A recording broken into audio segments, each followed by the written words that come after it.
Bismillahirrahmanirrahim. Alhamdulillahi rabbil alamin. Wa bihi nasta'in ala umuri dunya waddin. Ashhadu an la ilaha illallah wahdahu la syarikalah. Wa ashhadu anna Muhammadan abduhu wa rasuluh. Allahumma salli ala Muhammad wa ala alihi wa sahbihi ajma'in. Kita membaca kitab Muhimmah fil Ilmil Hadith. Kita sampai pada muka surat yang ke 15. T. T apa?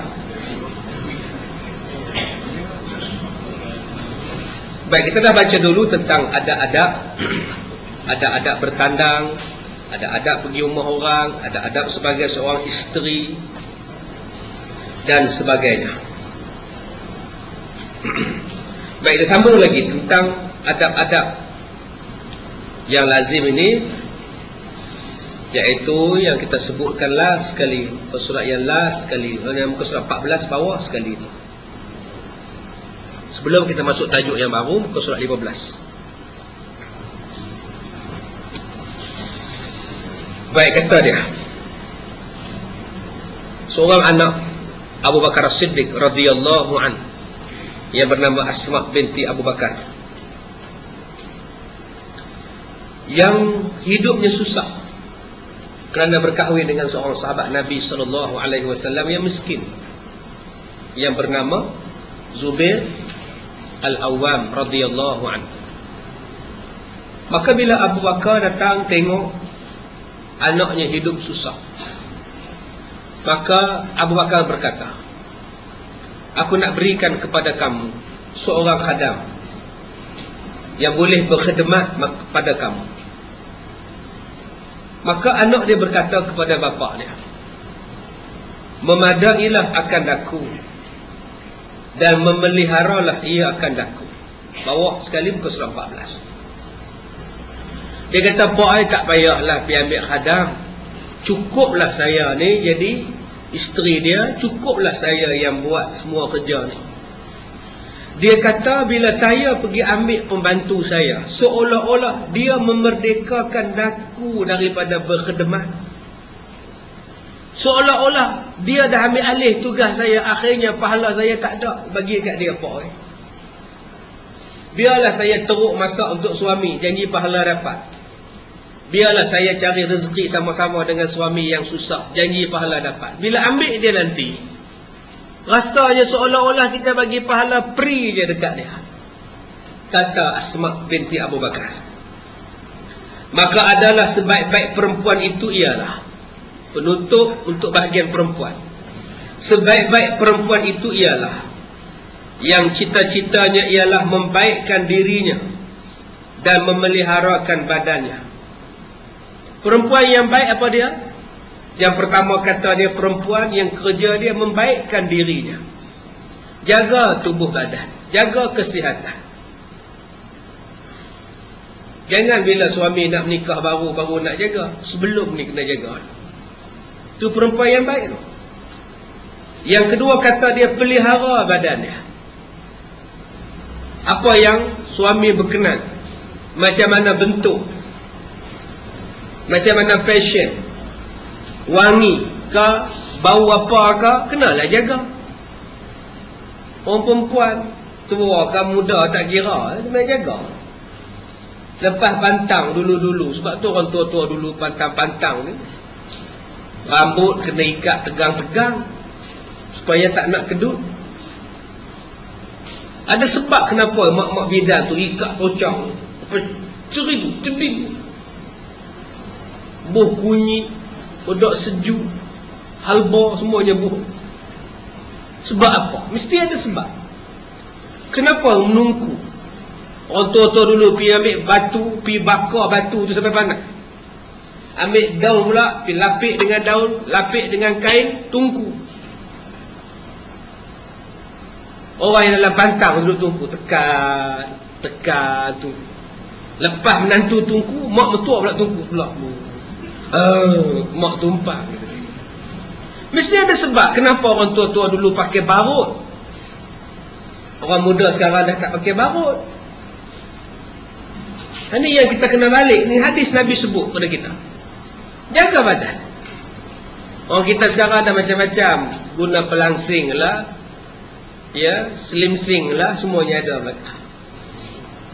Dia tak ambil yang dulu-dulu, macam-macam petua yang dia buat. Yang ketiga kata dia, perempuan yang baik ialah perempuan yang buat kerja dalam rumah, mengemas, memasak, jaga segala rumah. Walaupun ada pembantu, tapi untuk suami saya makan, ustaz, saya yang masak. Bertangan saya yang masak, ustaz. Baik biar air tangan saya yang masak, ustaz. Biar suami saya makan daripada hasil air tangan saya. Habis itu pembantu rumah kau buat apa? Macam-macam kerja dia boleh buat, ustaz. Basuh kereta, tukar atap bocor, itulah kerja dia, ustaz. Tapi dalam bab memasak ni, biar saya lah, ustaz. Itu perempuan yang baik. Sebab apa? Biar dia jatuh cinta dengan masakan saya. Saya takut nanti dia jatuh cinta dengan masakan pembantu saya. Dengan pembantu pun dia cinta sekali, ustaz. Yang keempat, sembahyang fardu 5 waktu. Yang kelima, puasa di bulan Ramadan. Yang keenam, memeliharakan kemaluannya, jangan berzina, dan mengikut lagi suruh dan tegah suaminya. Maka perempuan yang demikian, Nabi berkata, masuklah syurga pada perempuan itu daripada mana-mana pintu yang dia nak masuk. Masuklah syurga, masuklah perempuan itu ke dalam syurga Tuhanmu daripada mana-mana pintu yang dia nak masuk. Ada berapa tadi? 1, baikkan diri, perangai akhlak, kesopanan, baikkan. Yang kedua, tolong pelihara badan, maintain badan elok-elok. Tiru macam saya, lihatlah, pandanglah, tiru macam saya. Rambutku yang ikal dan dadaku yang bidang. Itu lagu apa tu? Siput Sarawak tu, Nona Asia tahun 54. Dia suruh tiru lah buat untuk suami. Pakai geda pun, geda untuk suami. Tak apa, jangan pakai geda untuk orang. Faham ke geda? Tak faham, tanya akak belakang. Yang ketiga kata dia, buat kerja dalam rumah, memasak, mengemas dan sebagainya. Kalau boleh dalam seminggu, tukar cadar katil tu sehari 4 kali, seminggu 4 kali. Ini cadar tu dah 6 bulan. Tak tukar-tukar. Kalau tukar pun pasal basuh je. Cuba tukar. Bentuk katil tu tak tukar lah. Memang 4 segi lah. Tak tahu kau tuan-tuan nak beli katil bulat. Tapi cadar tu kena tukar. Sarung bantal kena tukar. Kelambu pun kena tukar kalau ada kelambu. Hari ni katil belah sini, minggu depan belah sana pula. Ubah dalam bilik tu. Jangan ubah, letak di ruang tamu sudah. Itu tanda-tanda mati. Mengubah katil ke ruang tamu tu tanda-tanda meninggal dunia. Yang ketiga kata dia semaya. Yang keempat puasa. Yang kelima jaga kemaluan. Yang keenam taat kepada suami. 6 benda ni orang perempuan buat. Nabi kata masuklah syurga daripada mana-mana yang tuan-tuan nak masuk, yang isteri nak masuk. Subhanallah. Seronok jadi orang perempuan. 6 benda ni je kena buat. Baik pada badan, senang. Spa berlambak, ustaz. Pelihara badan, senang. Mahjun, ustaz, banyak. Nyonya mener, banyak, ustaz. Yang ketiga, buat kerja rumah, memasak, mengemas, senang, ustaz. Buku memasak, resepi berlambak-lambak, ustaz. Semayang, senang, ustaz. Yang kelima, puasa, senang, ustaz. Yang keenam, jangan berzina, senang, ustaz. Yang paling susah yang ketujuh itu, taat pada suami. Yang tu paling susah. Orang perempuan 6 benda tadi boleh buat, last sekali. Sebab itu Nabi letak last sekali. Maksudnya yang last tu yang susah. Yang 6 tadi kita boleh buat puasa perempuan. Ya Allah, orang perempuan puasa 6 boleh habis awal. Kita sayuk-sayuk bulan Syawal baru habis. Orang perempuan raya kedua start dah puasa. Dia pun senang ni, tapi yang paling susah apa? Ni, yang paling susah ni yang nombor 7. Taat pada suami. Suami kata, "Pa, masak." Boleh masak. Suami kata, "Pa, jangan pergi." Jangan pergi. Suami kata, "Pa, sign." Apa? Oh, yang tu je masalah. Yang lain tu baik abang, baik abang. Hak lah sekali tu yang susah. Baik, habis dah bab perempuan. Habis lah, orang perempuan penyeksaan tu habis lah. Kita masuk bab yang baru, bab laki-laki pula. Okey, pada pagi ni kita akan baca pula. Ini suatu tambih. Ini satu berita. Ini satu khabar. Ini satu kisah. Ini satu hukum. Ini satu pengajaran. Tambih. Pada menyatakan kebinasaan atas laki-laki pula. Yang mempunyai isterinya dengan sebab berkahwin. Pelajaran kita pada pagi ini ialah, dulu kita belajar kebinasaan pada isteri. Sekarang kita masuk pula kebinasaan kepada suami dengan sebab suami itu berkahwin. Baik, yang pertama, iaitu ada beberapa perkara. Yang pertama, tiada mudah memberi belanja isterinya daripada harta yang halal, padahal wajib atasnya itu memberi nafkah. Kegagalan seorang suami yang pertama terhadap isteri dan keluarganya ialah gagal mencari, gagal memberi nafkah yang halal kepada anak isteri dia.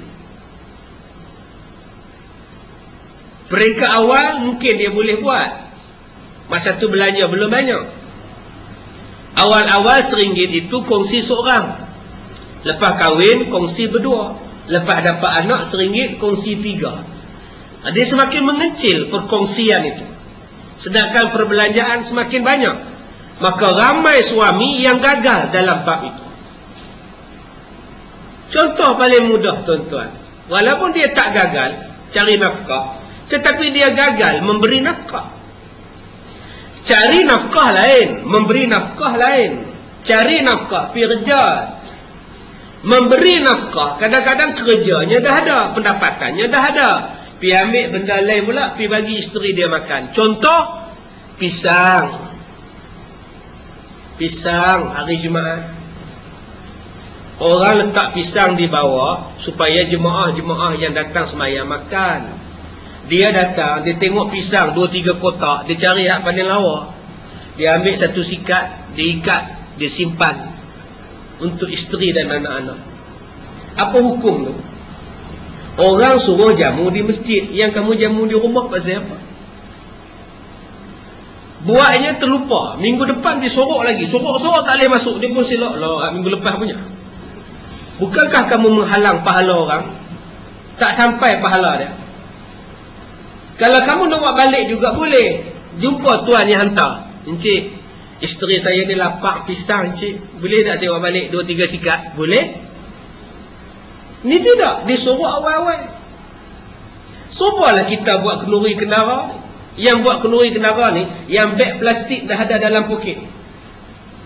Buat buffet pula, orang pakat duk beratok pergi ambil. Orang suruh makan di situ, dia ada. Dia buat keluar tu, dia buk. Macam bungkus nasi kat kedai. Akhirnya orang belakang tak cukup. Habis. Pasal apa habis? Kawan ni 2 paket, kawan ni 2 plastik. Untuk siapa tu? Isteri dan anak-anak di rumah. Setengah hanya untuk suami di rumah. Apa hukum tu? Orang jemput makan di sini. Kalau dah ada balance, dah ada baki, buat balik. Ini orang duk beratur lagi. Sanggup ambil lauk depan orang ramai. Nampak sangat buluk kita ni tuan-tuan. Jadi kita harap tuan-tuan di sini tak ada jenis tu. Ambil makan. Ada balance, buat balik. Tak ada balance, alhamdulillah. Jangan orang duk beratur, duk ambil lagi. CD yang kita keluar ni, seluruh Malaysia dengar ni tuan-tuan. Saya cakap macam ni. Sebab ada orang yang buat kenduri kahwin, dia pergi ambil lauk cedok tanpa beritahu dekat tuan rumah. Buat balik untuk isteri dan anak-anak. Anak-anak dia makan hasil apa tu? Bila lauk tak cukup, tuan punya kenduri kata apa? Pasal apa tak cukup? Saya dah bajet okey dah. Tak cukup macam mana Haji, macam mana nak cukup, bawa balik, depa tu balik, depa ni balik. Aku tak halal depa balik. Sudah tuan-tuan. Yang ni yang kita tak mau. Cari nafkah lain, memberi nafkah lain. Baik, yang kedua, maka adalah berkahwin itu sebab yang meluaskan di dalam menuntut makanan yang haram. Istimewa pula pada zaman kita pada hari ini. Mungkin kita cari rezeki yang halal, tapi pemberian rezeki kita itu haram. Ayam tak disembelih, ayam cocok, ayam bagi makan babi, ikan makan babi. Makanan yang kita tak tahu kesahihan halal dan haram. Kegagalan suami dalam bab ini. Ubat gigi yang dipakai halal ataupun tidak, yang tu tak digaji. Biskut yang dibeli halal ataupun tidak, susu yang dibagi halal ataupun tidak. Yang ini tanggungjawab suami. Kena pastikan yang halal-halal saja yang boleh masuk dalam rumah kita. Kita nak mantau, kita nak jaga macam mana benda itu. Macam mana kita nak jaga ayam? Takkan kita nak tanya. Sebab tu kita beli ayam. Apa ni bang? Ekor tak besar? Oh, patutlah hangat. Ni. Yang ni ada ni. Abang, tu ekor. Patutlah hangat saja dah nak berhenti 11.5. Tapi dia bagi ekor, dah sambung ke 12. Okey, bagus. Baik.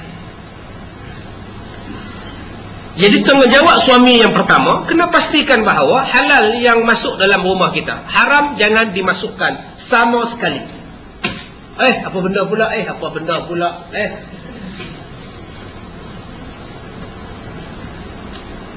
tu? Oh, ada asap. Okey ya, tak ada ya? Tak apa, saya jauh sikit. Yang dekat dia betul. Apa-apa hal dia pun anak-anak dah 3 orang. Apa-apa hal syahid, jangan takut ya. Baik, kemudian istimewa pada zaman kita sekarang ini, maka ada di dalamnya itu membinasakan diri. Istimewa sekarang ni punya makanan. Dalam makanan tu kata dia, ada benda yang membinasakan diri suami dan membinasakan keluarga dia. Betul? Zaman sekarang ni tuan-tuan, nak makan apa sekarang ni? Tuan-tuan nak makan apa? Nak makan tom yum. Tom yum perasa dia apa? Nak makan sate. Sate ada arang pula. Nak makan sayur. Sayur ada racun. Tuan-tuan nak makan apa? Makan daging. Daging tak tahu curi ke tidak. Sekarang kejadian mencuri lembu semakin menjadi-jadi. Dalam kereta Iswara je. Buh daging lembu seekor tuan-tuan. Seekor lembu dalam Iswara. Yang terbaru ni, yang dah mati dah, dikerak 3 lembu. Besarnya dan tahannya Iswara ni tuan-tuan. Hebat kereta Iswara, lembu boleh masuk. Tuan-tuan yang pakai Iswara ni patut berbangga tuan-tuan. Bukan setakat orang naik, lembu seekor dia tojoh masuk juga. Duk cokoh di belakang tu tak mati lembu. Yang baru ni lembu mati, seekor dia kerak 3, dia letak dalam tu, dia pergi jual di pasar. Yang 2-3 bulan dulu, lembu yang masih hidup, dia tarik masuk dalam seat belakang. Cuma lembu tu tak pakai tali pinggang belakang. Kita nak makan pun takut lembu ni halal ke? Lembu ni haram ke? Bila makan jadi apa? Jadi macam cerita lah tuan-tuan. Macam-macam lah sekarang. Anak degil, isteri degil, suami degil, anak beranak degil. Soal dia ialah makan dan minum kita. Ni adik-adik yang hafal Quran ni, cuba cek tengok siapa yang lembab dengan hafal. Apa yang susah nak masuk? Kadang-kadang ustaz tu masak di asrama tu elok lah. Tukang masak-masak tu halal lah. Duit yang mak bapak bagi tu, duit yuran 150, 200.5. Duit daripada mana? Duit daripada mana?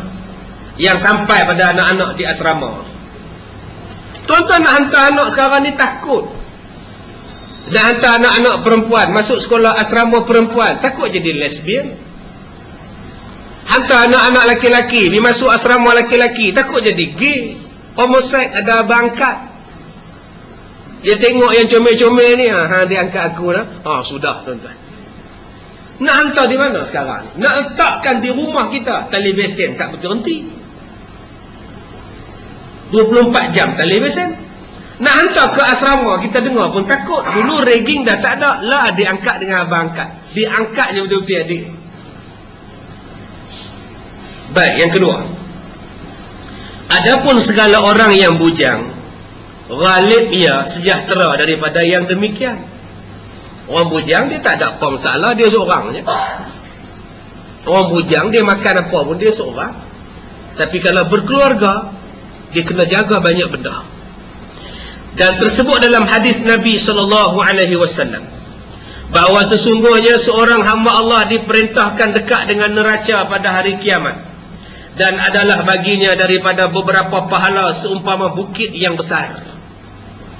Dia menghadap Allah, dia bawa pahala macam bukit yang besar. Kemudian ditanya akan dia, ditanya laki-laki ini, bagaimana kamu memelihara isteri kamu? Ahli di sini maknanya ialah isteri dan anak-anak. Bagaimana kamu jaga anak-anak kamu? Allah soal tu. Anak kamu bagi makan apa? Pendidikan apa? Ada orang yang langsung tak mengajar agama pada anak. Semayang tak pernah ajar, mengaji tak pernah ajar, agama ni tak pernah ajar. Dengan dia pun tak belajar agama. Orang macam ni awal-awal sangkut di hari kiamat, walaupun dia bawa pahala sebesar bukit. Pahala korban, pahala sedekah, pahala semayang berjemaah, banyak pahala dia. Tapi anak dia tak bawa, anak dia tak ajar, isteri dia tak ajar. Pahala itu hancur, tuan-tuan. Yang ni yang kita tak mau. Kita main masjid, tapi anak-anak kita main masjid, isteri kita datang mengaji, anak-anak buat apa? Cucu-cucu buat apa? Menantu-menantu buat apa? Kita datang semayang subuh, anak-anak macam mana? Ada orang yang balik semayang subuh, anak dia masih belum lagi semayang subuh, dan dia tak kejut pun anak dia. Allah soal dia, kenapa hanya kamu saja semayang subuh, anak kamu tak suruh semayang? Masya Allah. Yang kedua, ditanya tentang hartanya. Kereta kamu beli daripada apa? Duit mana? Rumah daripada mana? Apa yang kamu buat dengan rumah kamu? Pernah kita panggil orang miskin datang makan di rumah? Pernah kita panggil anak yatim makan kenduri di rumah? Pernah kita panggil tok guru mana-mana mengajar di rumah, panggil orang kampung datang makan, main mengaji di rumah? Allah soal. Ingat saja kan tuan-tuan, Allah jadikan rumah tuan-tuan ni besar-besar. Semua tu ujian untuk kita. Ujian. Apa yang kita buat dengan rumah besar kita? Kalau kita boleh buat pagar harga ratus ribu, kalau boleh kita buat pagar harga juta, rumah juta, kenapa kita tak boleh buat kebajikan dalam dia? Ingat, harta itu akan disoal oleh Allah.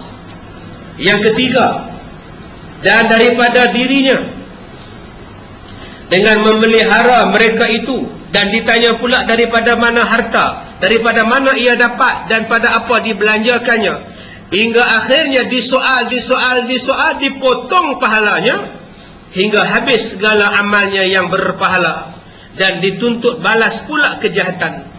Bila pahalanya habis, sedangkan soal siasat belum habis, akhirnya dosa orang pula yang dia tanggung. Dosa anak dia tanggung, dosa isteri dia tanggung, dosa orang lain pun dia tanggung, sebab dia dah tak ada benda nak bayar pada orang-orang tadi, sebab dia telah habis segala pahalanya. Inilah yang dipanggil sebagai muflis. Muflis ialah orang yang bawa pahala banyak di hari kiamat, pahalanya habis, sebaliknya terpaksa menanggung pula dosa orang lain. Itulah yang dipanggil sebagai muflis. Kita banyak pahala, tapi banyak dosa. Dosa kita menghapuskan pahala. Akhirnya dosa kita, akhirnya dosa orang lain, dia tuntut dengan kita, kita tak boleh bayar. Allah kata kamu kena tanggung dosa dia. Tak pasal tuan-tuan tanggung dosa orang. Pahala semayang habis, pahala puasa habis, pahala zakat habis, semua habis. Sebab mengumpat, memfitnah, tak habis-habis buat jahat. Akhirnya dosa pula yang kita bebankan, pahala kita habis dipadam, diberi pada orang lain. Baik, dan kata dia lagi, maka menyerulah oleh malaikat, berteriak di hadapan orang ramai dengan katanya, inilah orang yang memakan akan segala amal kebajikannya itu oleh segala keluarganya di dalam dunia, padahal dia terkaya pada ini dengan segala amalannya. Kata malaikat, wahai manusia, kalau kamu nak tahu, inilah dia laki-laki yang pahala dia habis, isteri dia makan, anak-anak dia makan. Sebab ketika dia hidup di dunia dulu, dia tak ambil berat tentang isteri dia. Dia hanya kaji diri dia, dia hanya tengok diri dia, dia hanya pentingkan diri dia. Dia baca Quran, tapi dia tak pernah suruh anak dia baca Quran. Dia semayang malam, tapi dia tak pernah kejut isteri dia semayang malam. Dia puasa sunat, dia tak pernah didik anak dia puasa sunat. Kamu, bapak-bapak, akhirnya bapak macam ini disoal oleh Allah di hari kiamat. Anak tadi mendakwa pada Tuhan, wahai Tuhan, bukan saya tak nak semayang, bapak saya yang tak ajar saya semayang. Allah panggil bapak dia, apa betul kamu tak mengajar anak kamu? Ya, pahala kamu dipadam, dosa dia pula yang tertanggung. Oi, berat tuan-tuan jadi bapak. Sebab tu bila kita faham yang kita ni mempunyai tanggungjawab yang sangat berat, kena jaga betul-betul.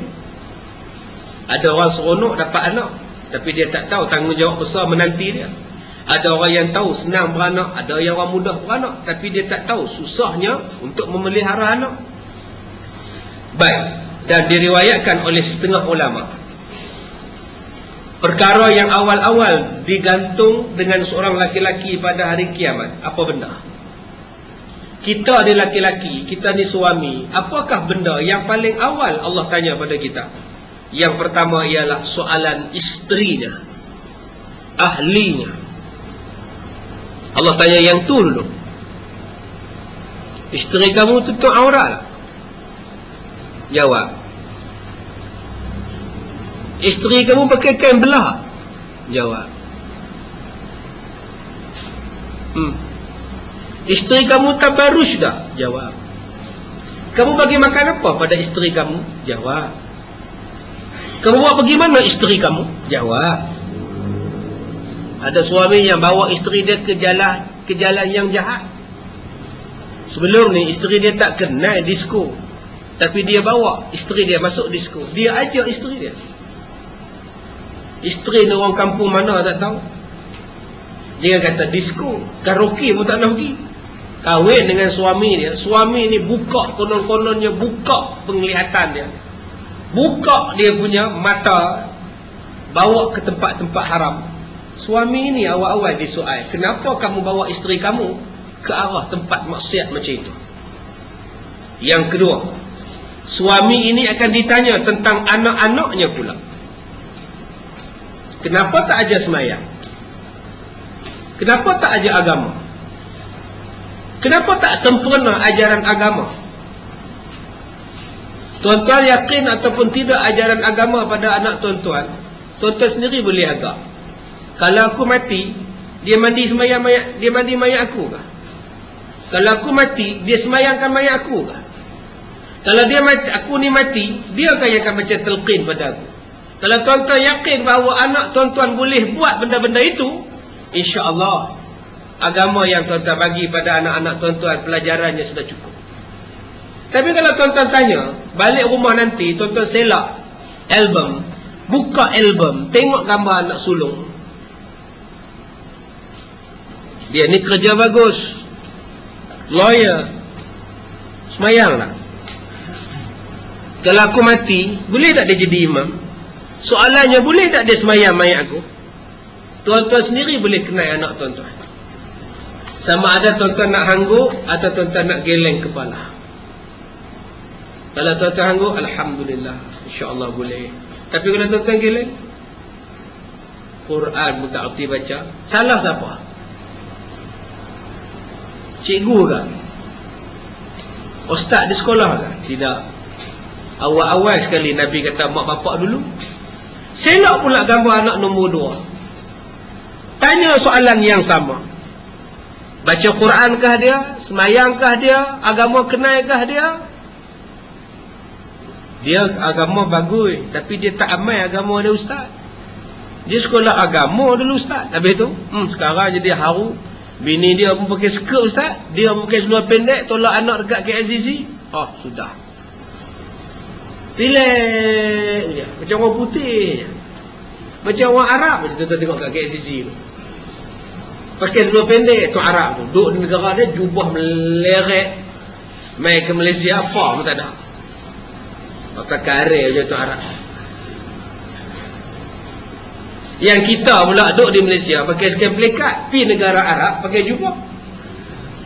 Orang Arab duduk negara mereka pakai jubah, mai ke Malaysia pakai seluar pendek. Kan dah terbalik tuan-tuan. Ni baiknya orang Melayu ni. Orang kita ni cukup baik oh, pi negara Arab. Cuba tengok orang perempuan telekung 24 jam, pi ke tandas pun telekung. Oh, pi ke Mekah, ke Madinah, jalan beli barang pun telekung, pakai seluar panjang telekung. Cuba tengok orang Arab mai sini, pakai skirt pun ada. Tapi bila balik ke negara mereka, nampak mata ya. Kita tengok pun takut. Mai sini, semuanya nampak. Seolah-olah Tuhan cuma ada di Arab, di Malaysia tak ada Tuhan. Itu bagi mereka. Sedangkan Tuhan yang ada di mana-mana. Tanggungjawab siapa itu? Suami. Baik, kemudian bila dah jadi macam itu, isteri disoal, anak disoal, apa berlaku? Maka memerintahlah mereka itu akan di antara hadapan Allah Ta'ala. Allah panggil anak, Allah panggil isteri.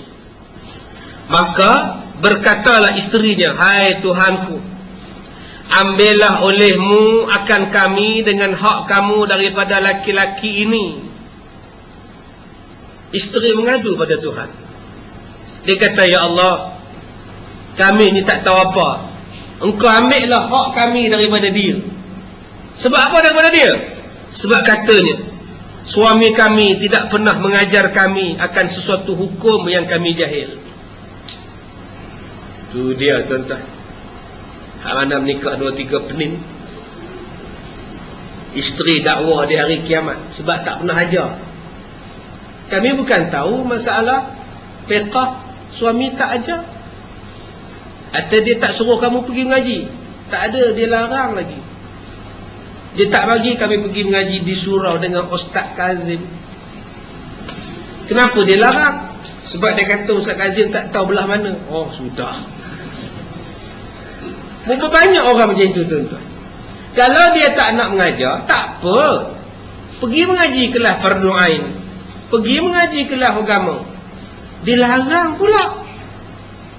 Patut-patut hantar, bawa, bagi balik jadual, bawa balik jadual. Pah, petang ni kelas muslimat, petang besok pun kelas muslimat, lusa pun kelas muslimat. Abang nak pah pergi 3-3 kelas ni. Pah nak masuk senam robik, tak payah. Tak payah robik-robik. Kamu robik dengan ustazah ni dulu. Ngaji dulu bab fiqh. Senang robik dengan abang pun tak apa senang. Ini yang pertama. Isteri mengadu pada Allah Ta'ala. Yang kedua, suami kami tiada memberi makan akan kami, dan lagi adalah memberi makan akan kami daripada harta yang haram, padahal kami tak tahu benda tu benda haram. Dia bawa balik benda rasuah. Dia bawa balik barang-barang curi. Kerja dia curi besi buruk. Lah besi pun murah lah. Orang besi cari besi buruk pun tak ada. Saya jumpa dengan toki besi baru ni. Dia kata, tak ada lah bang. Besi murah. Mereka curi pun letih. Nak usung pun berat. Jual tak banyak mana. Sebab tu sekarang ni kejadian curi besi tak ada lah. Pasal dah murah. Jual besi tu murah. Besi hak baru mahal lah. Ni jual balik ni. Hak recycle pun semua. Letih ya tu pun belum masuk kena kerja dengan orang, kena pukul dengan orang. Baik dia pun cari benda lain ustaz. Ada orang yang pergi curi benda-benda ni, pergi jual. Yang pergi pecahkan tabung masjid. Saya pergi masjid baru ni 2 kali, 2 Jumaat dah buat sembahyang hajat, baca Yasin. Sebab tabung masjid kena pecah. Hindu kan kena pecah, Cina kan yang pergi pecah? Tak, orang kita. Dia ambil hammer, pergi katok, pergi pecah batang. Sebab apa dia boleh pecah?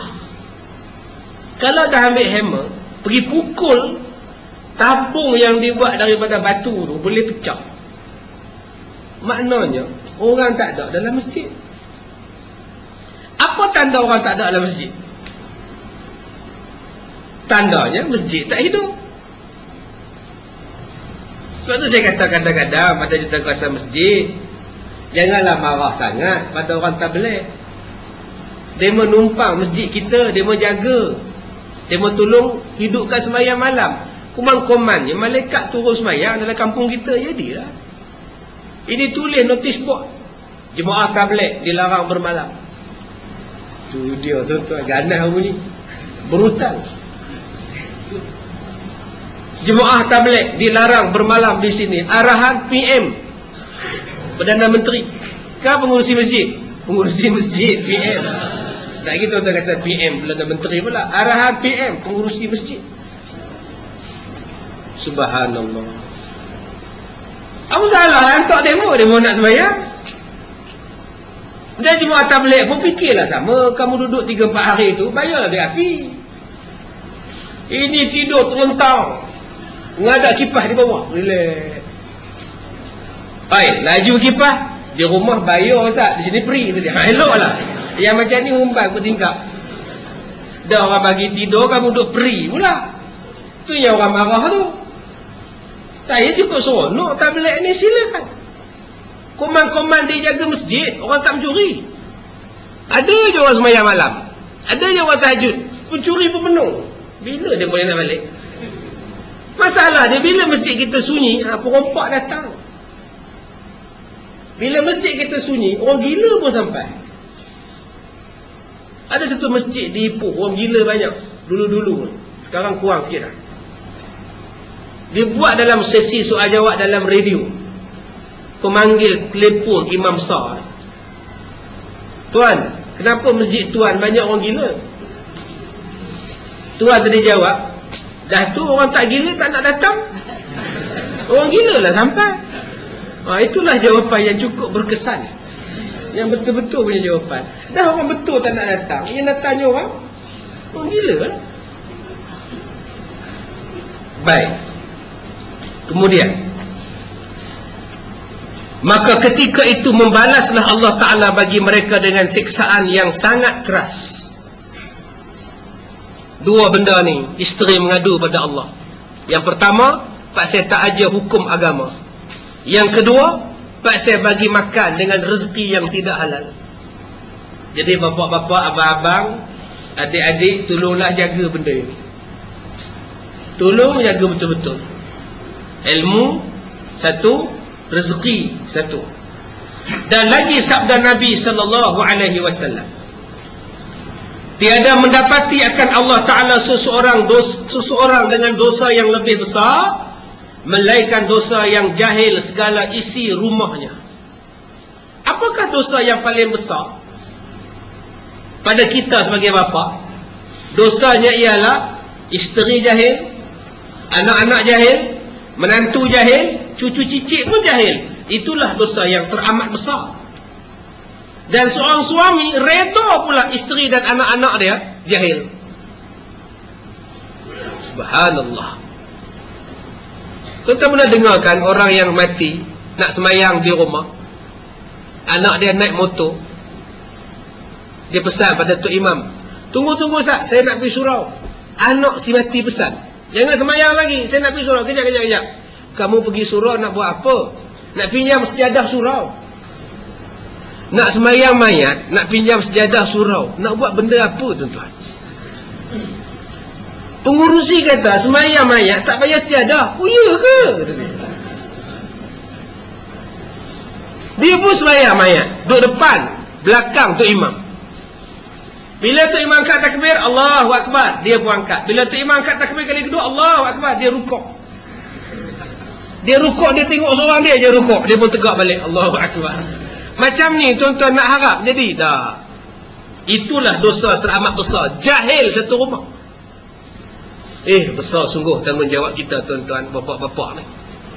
Dia adik-adik ni yang nak menikah ni, mengaji habis-habis, besok kahwin, cari isteri, ajar habis-habis. Boleh faham? Faham? Boleh faham? Rambut pusar ada berapa pusar? Satu ke dua? Dua dia pun kata kahwin dua. Dia pusar yang bulat tu, dia pun pusar pun dia pun tak tahu. Lapis-lapis tuanya kita ni tahulah pusar tu apa. Baik. Kemudian, maka wajiblah atas suami, wajib bukan sunat, atas suami mengajar isterinya segala i'tiqad ahlus sunnah wal jamaah. Tu dia. Belajar tauhid wajib ajar. Manalah saya reti ajar ustaz. Kalau tak reti, bawa isteri pergi mengaji. Wajib ajar. Kalau agak-agak tak nak bawa isteri, belajar, balik rumah, ajar. Yang banyak kita ni belajar reti, tapi nak cerita balik tak pandai. Belajar rajin, tak ada masalah apa belajar. Kalau tuan-tuan buat kuliah sampai zuhur pun tahan. Bukannya tuan-tuan buat apa, dengar. Yang teruk saya cakap kan. Tapi nak terang balik pada isteri di rumah ni payah. Abang belajar apa dengan Ustaz Kazim tadi abang? Kira hari ni dia semangat lah. Kira. Yelah dia ajar buat apa hari ni. Macam, yelah clear lah dia ajar tu, jelas lah. Yelah dia cerita apa, dia kata apa, kira okey lah. Macam dia cakap tu betul juga lah, kata dia. Dia tak boleh nak cerita balik, kira betul lah, kira clear lah, kira jelas lah. Suami tak boleh nak khabar balik sifat qadim tu apa, sifat qidam tu apa, dia pening. Tapi dia faham, tapi dia tak boleh cakap. Kalau macam itu, bawa isteri main mengaji. Kita masing-masing ada kereta, masing-masing ada motosikal. Ulanglah pada tuan-tuan, kenderaan apa yang tuan-tuan nak diberi pilihan. Kereta ada, motor pun ada, ulang. Nak bawa isteri, bawa aja. Isteri ni insya-Allah dia ikut.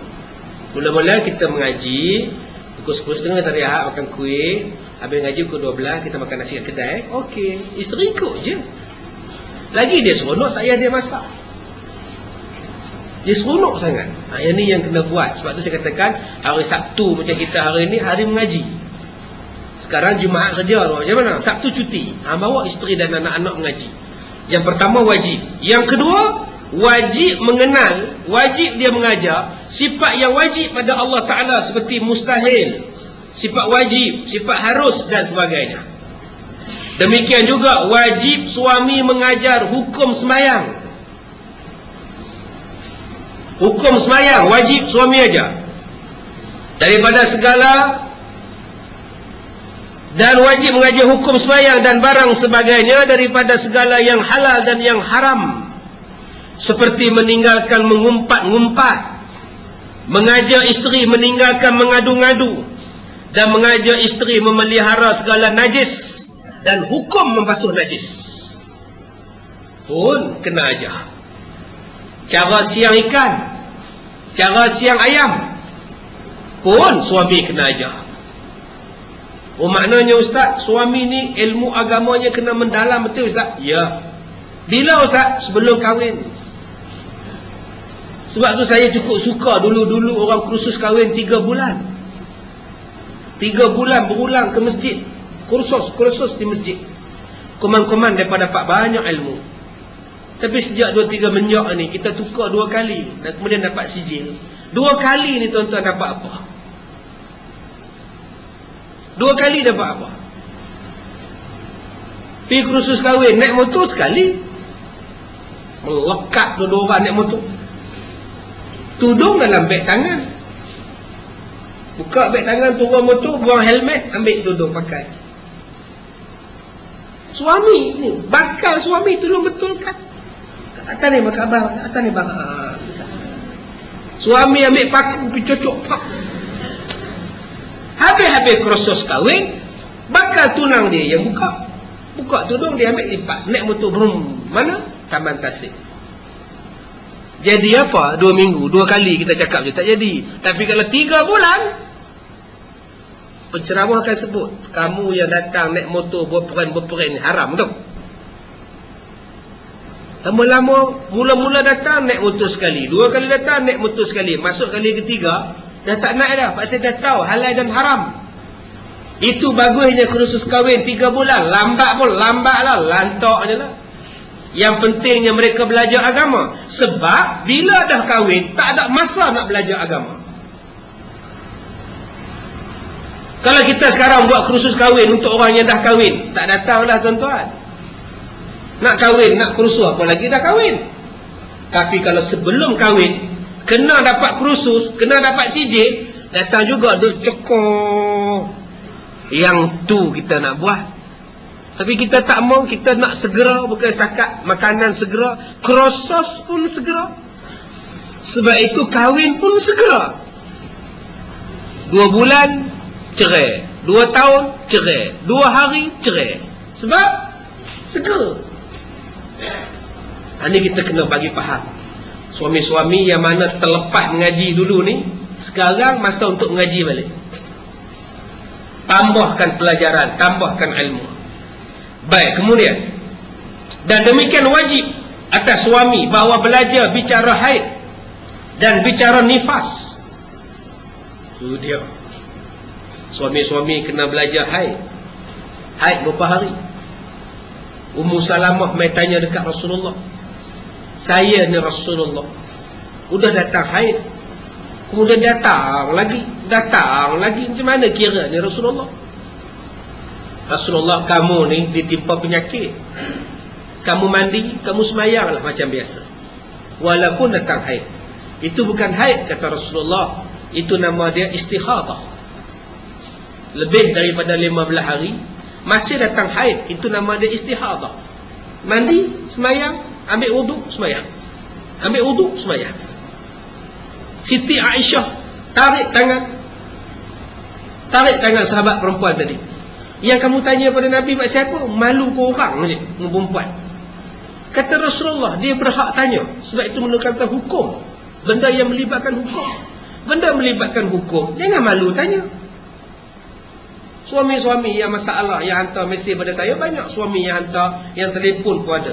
Yang isteri ni masalah, dia tak berhenti-henti. Macam mana nak bagi berhenti, Ustaz? Macam mana nak semayang, Ustaz? Haid tak berhenti-henti. Kena belajar balik. Ada orang perempuan yang sepanjang hidup tak semayang. Sebab dia kata dia mari haid setiap hari. Kamu bukan haid, kamu istihadah. Istihadah mungkin ada jangkitan, mungkin ada kerosakan pada rahim, pada pangkal rahim. Itu nama dia istihadah. Ini wajib suami belajar. Begitu juga hukum nifas, hukum wiladah. Dan wajib pula mengajar isterinya, dan wajib pula mengajar isterinya mandi junub, mandi haid, mandi nifas, dan mandi wiladah. Kena ajar mandi, tuan-tuan. Buka dalam kitab fiqh.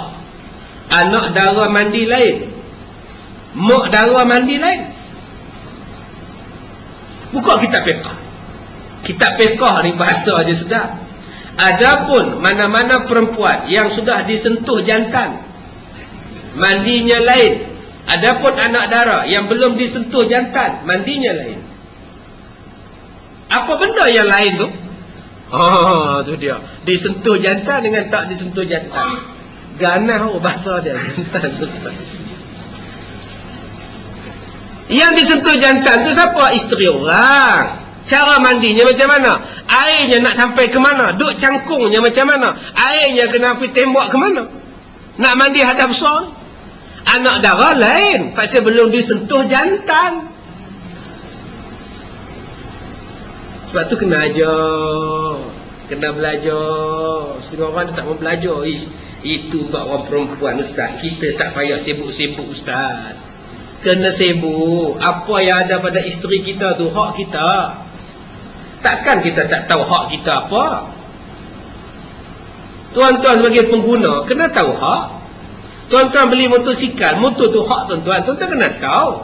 minyak hitam di mana, brek di mana, semua kena tahu, bateri macam mana, kena tahu. Hak kita, tanah tu hak kita.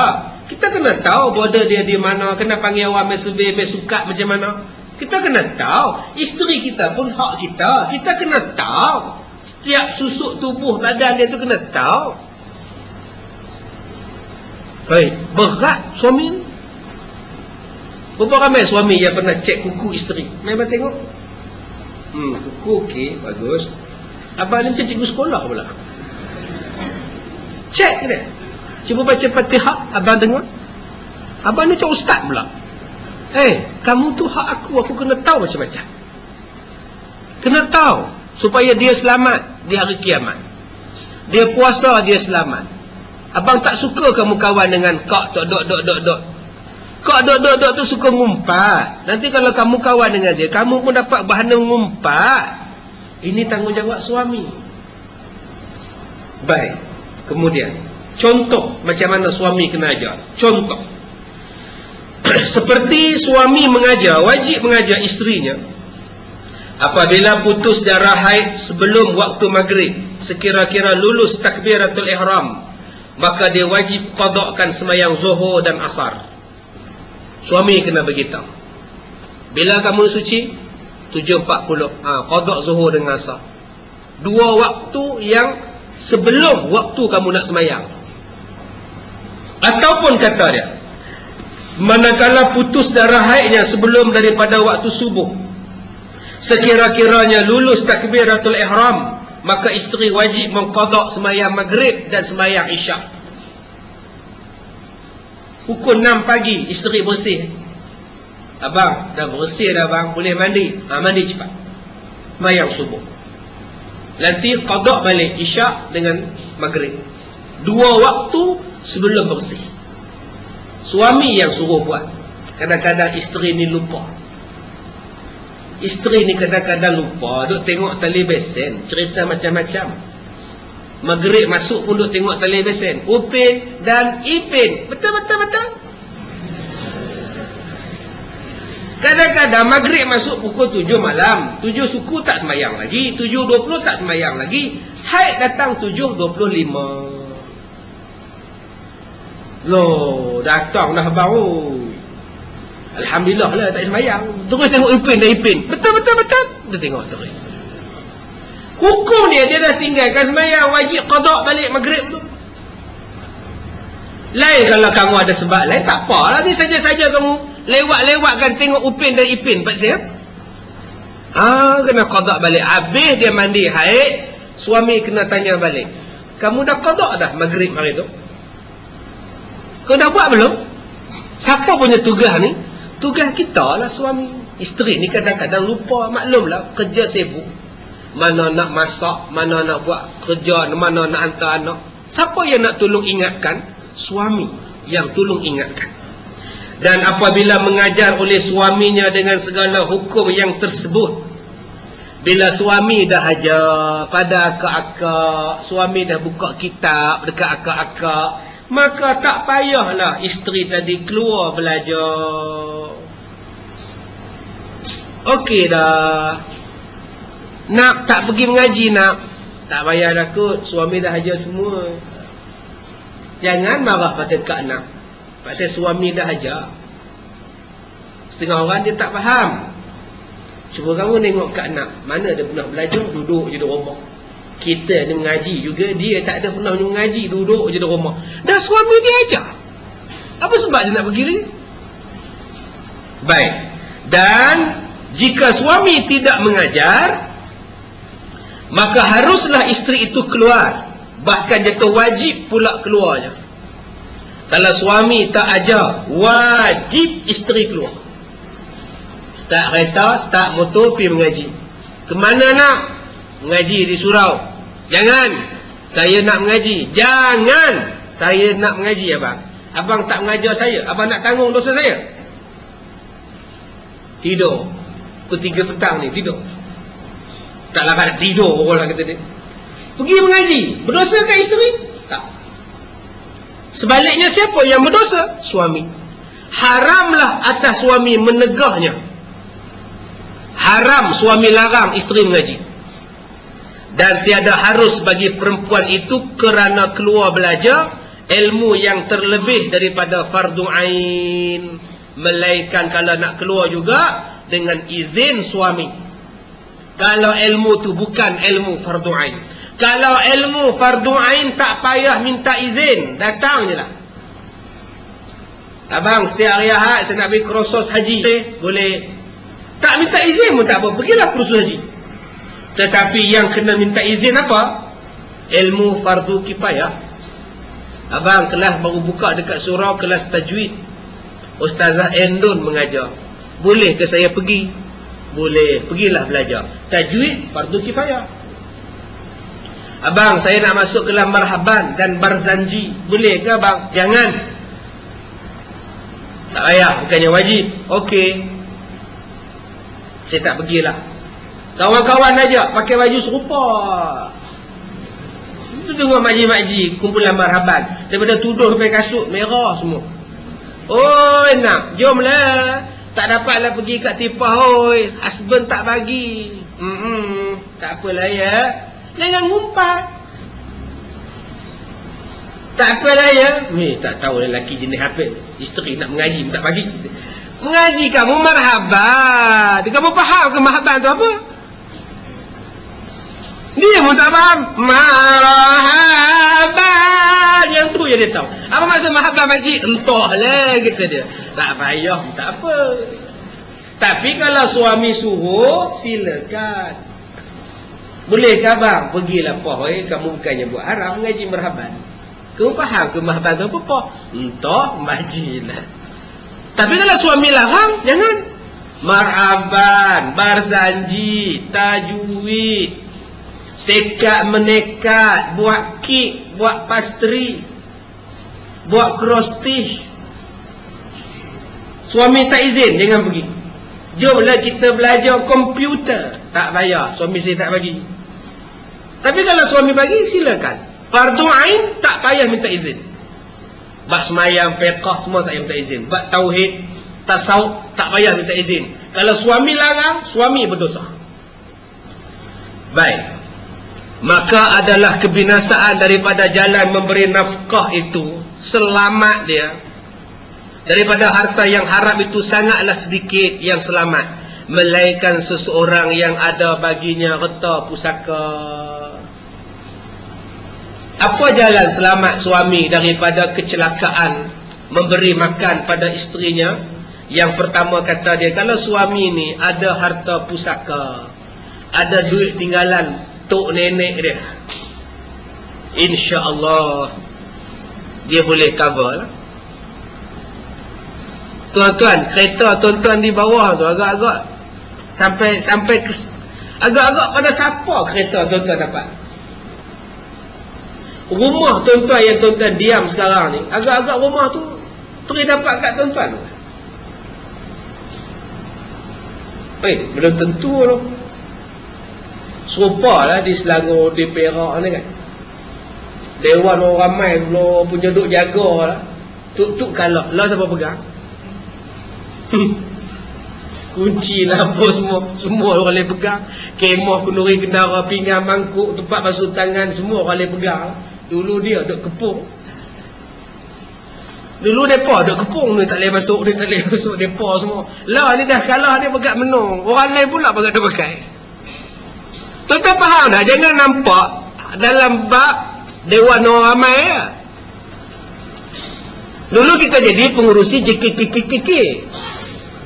Kita punya jagalah dewan JKKKK tu. Kemah kita kutik, kita cari duit kemah, minta kat YB tak bagi, YB sana pula minta dana sana. Pak saya nak beli kemah, kenduri kendara. Pinggan mangkuk tak cukup, JKKK cari duit beli pinggan mangkuk.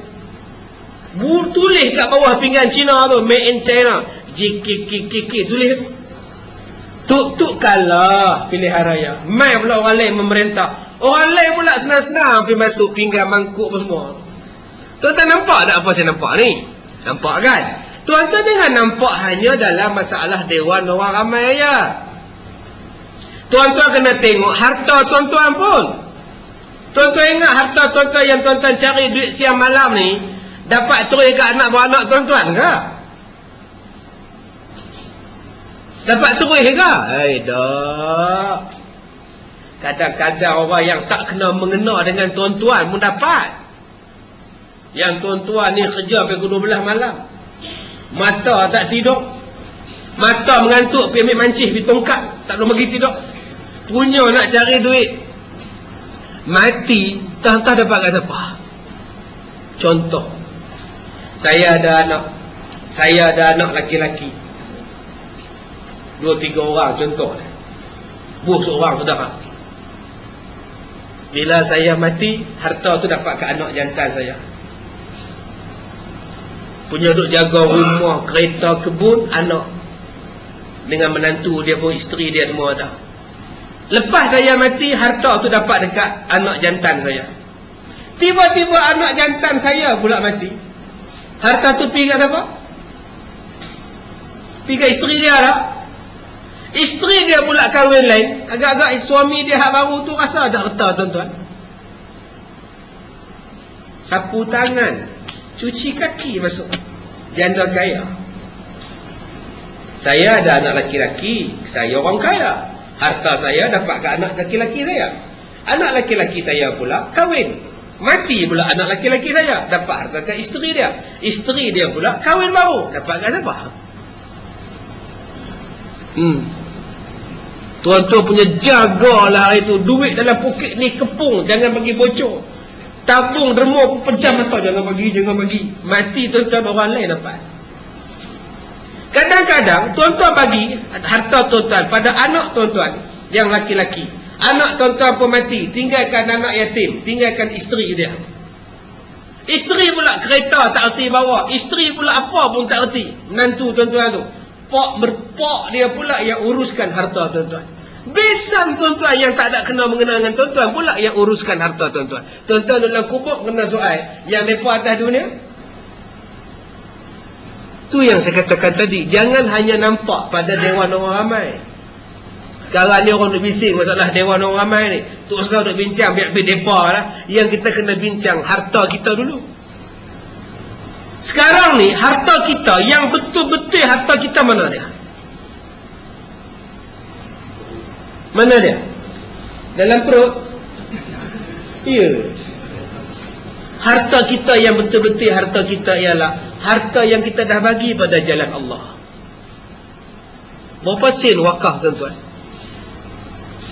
Berapa banyak tiang masjid tuan-tuan buat?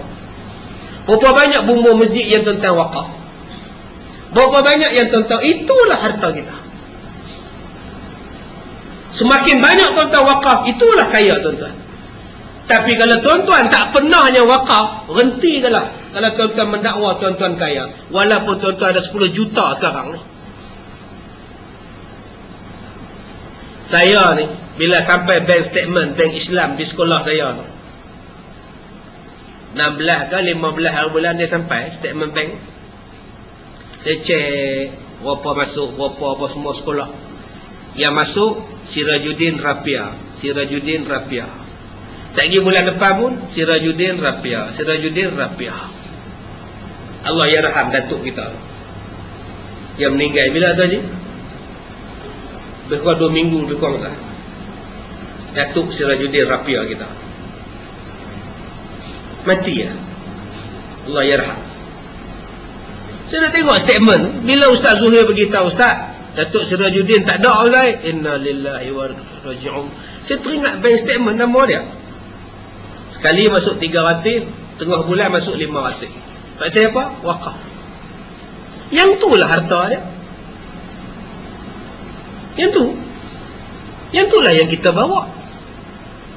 Alhamdulillah. Ada juga bekalan. Hak kita ni macam mana tuan-tuan?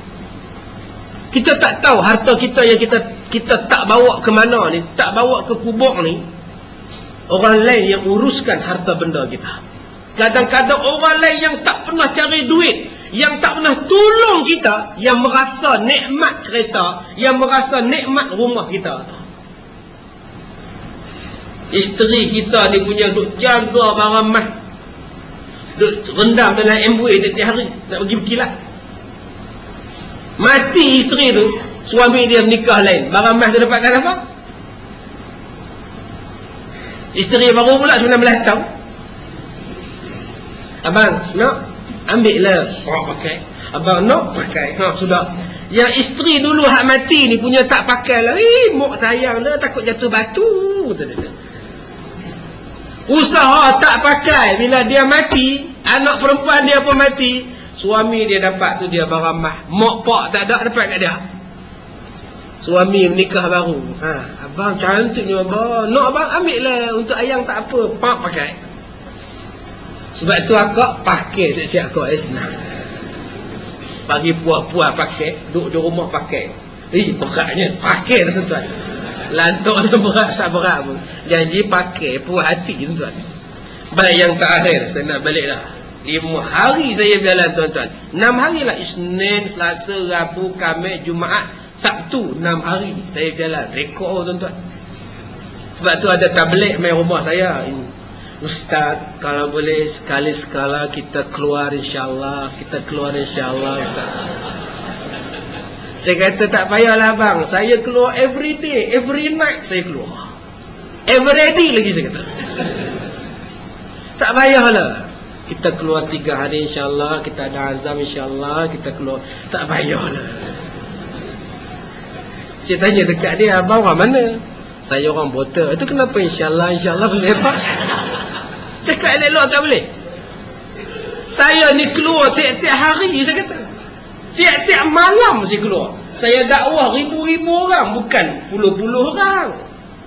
Tak payahlah biar je orang lain. Saya dakwah. Ni pun saya pun tabligh juga. Menyampaikan lagi besar, lagi luas. Hak ceramah saya ni keluar dalam internet, ceramah kita ni keluar dalam radio, lagi luas. 6 hari tuan-tuan berjalan. Esok nak pergi Kedah pula. Semalam dia tidur rumah, esok pergi Kedah pula. Jadi tuan-tuan ni pun tabligh juga. Jadi cukup. Kita nak habiskan sikit je lagi. Di mana tadi? Kebinasaan suami tadi hilang pula dah. Baik. Dan kata dia lagi, maka wajiblah keluarnya, maka haramlah atas suaminya bukan. Dan ataupun harta baginya usaha yang halal yang mencukupi dengan dia dan dengan ahlinya. Yang kedua, yang dapat menyelamatkan suami daripada benda haram, dia ada pekerjaan yang halal yang cukup dia dan cukup anak isteri dia makan. Dan ada baginya pula sifat qanaah daripada belanja yang berlebih-lebihan. Suami yang selamat ialah suami yang ada pusaka. Kalau tak ada pusaka pun tak apa. Kerja yang elok-elok. Kerja halal, elok-elok. Dan sifat yang ketiga dia sebut, ada sifat qanaah. Apa dia qanaah? Berpada-pada dengan apa yang ada. Cukuplah, alhamdulillah, syukur pada Allah. Suami macam ni insya-Allah selamat. Bang, beli TV yang nipis tu bang, tak payahlah pohoi. Bukannya kita lama pun tengok TV. Pah kerja, pergi pukul 6.30. Abang 6.30 juga, balik 6.30 petang. Kemudian kita pergi masjid sampai rumah pukul 9.30 malam. Bila nak tengok TV-nya? Cukuplah TV tu, dah lah. Tapi kecil sangat lah bang. 14 inci tak nampak. Apa susah? Ambilkan kanta. Jadi besarlah TV tu. Yelah bang, assalamualaikum, tidur terus. Kan dah ada iklan sekarang. Itik tu kan, iklan itik pun dia bubus speaker pun semua jaga. Sekarang dia bukan kanta pula, jadi besar. Itulah dia panggil qanaah. TV tu elok lagi tak? Elok. Ada hutang tak? Tak ada. Halal tak gambar? Halal lah bang, cantik, clear, sharp abang oi. Oh, kalau begitu okey lah. Okey lah. Tak ada apa masalah. Itulah nama dia qanaah. Kalau ayang beli TV besar boleh. Kalau ayang nak TV besar pun boleh. Besar meja ni pun boleh ayang. Tapi hutang 8,000 sebulan, 800. Mana kita nak bayar? Biarlah ayang. Cukuplah macam itu. Tak adalah, tak puas lah. Tak apa. Ayang tengok muka abang. InsyaAllah puas. Baik tuan-tuan, cukuplah. Kita akan sambung lagi masalah suami bulan hadapan. Ni tak ada orang perempuan ni. Cerita ni buat suami. Jadi orang perempuan jangan takut. Yang takut ni mungkin suami je. Jadi saya agak bulan depan mungkin orang lelaki-lelaki kurang lah tuan-tuan. Dia cerita bab suami je kali ini. Baik, terima kasih banyak-banyak. Saya minta maaf jika terkasar bahasa. Kita jumpa lagi pada kuliah-kuliah yang akan datang insya-Allah. Bismillahirrahmanirrahim. Alhamdulillahi Rabbil Alamin. Wassalatu wassalamu ala ashrafil anbiya'i wal mursalin wa ala alihi wa sahbihi ajma'in. Allahumma inna naj'aluka fi nuhuri a'da'ina wa na'udzu bika min shururihim. Allahumma baddid syamlahum wa farriq jam'ahum wa shattit kalimatahum wa zalzil aqdamahum wa sanit 'alaihim qalban min kilabik ya qahhar jabbar ya muntaqim.